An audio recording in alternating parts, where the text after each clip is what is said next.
I remember I was 24 years old and I was sitting on the back porch looking out into this parking lot of this old rundown apartment that I was paying $150 a month to live in, which I thought was great, even though, that place should have been condemned. And I'm sitting there on the porch, and all of a sudden these bad memories are coming into my mind because I was always being flooded by these terrible memories of things that I went through.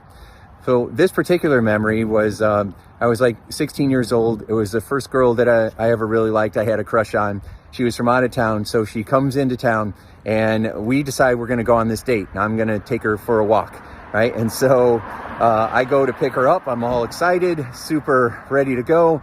I knock on the door. She answers, and she says, "I thought you were sick." I'm like, "What are you talking about?" And she said, well, your friend told me that you were sick, and she's talking about my best friend at the time. She said, he came over and said you were sick and that he would go for the walk with you. And I'm like, what? And I was like shocked. And then she's like, yeah. And then I said, well, I'm not sick. And then she's like, oh. She's like, well, so sorry. I told him I would go. And I'm like, what? You told me you would go first. And she went with him. And so I was so shocked and hurt and traumatized by that, right? Because of her, and then also my friend, and then even when she knew the truth, she went with him anyway, so it felt like a double rejection. It was awful.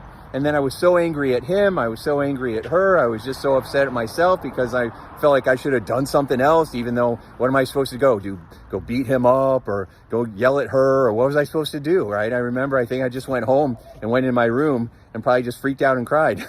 And so it was an awful, awful experience. And that memory would come up randomly all the time.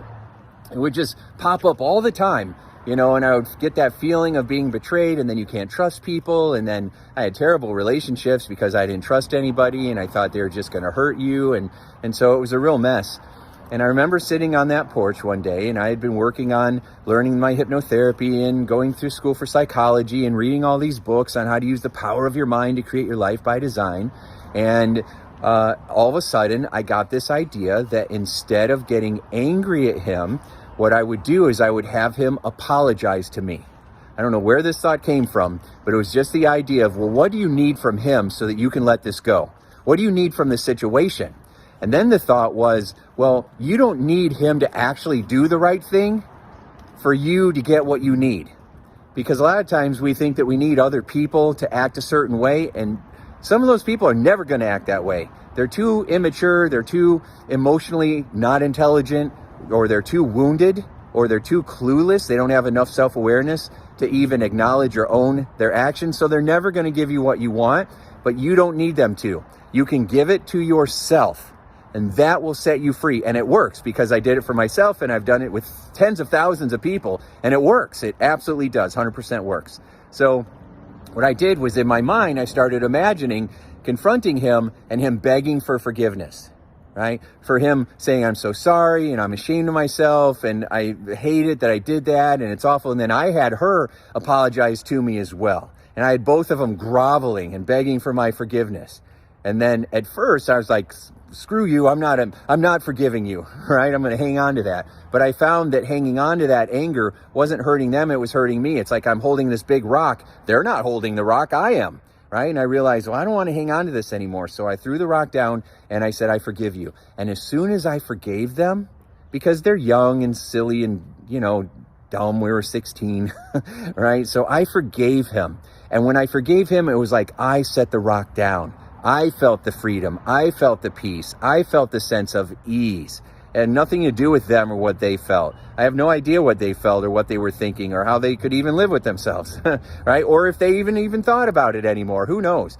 It doesn't matter. What matters is that I was able to give myself a sense of peace. Now, here's the really exciting piece of this.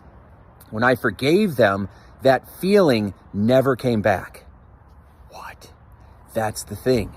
When I forgave them and I played it differently in my mind, it set me free, and that negative feeling, that memory never came back. And I thought that was the most amazing part of it. Now, the reason it didn't come back is because it was resolved. The reason my brain kept it alive and kept the pain alive is because it thought it was protecting me, because what if this happens again? But all that was doing was keeping the pain alive. So when I started to release this and I forgave myself, then when I forgave them, and then I even forgave myself for hanging on to it for so long, then all of a sudden it was resolved and my brain didn't need to keep showing me it to protect me from it, because there was nothing to be protected from. I was now safe. I was now good. And I gave myself what I needed, which made me feel powerful and in control. And that was a huge breakthrough. And decades later, it would become the second experience in my One Belief Away method, called the releasing.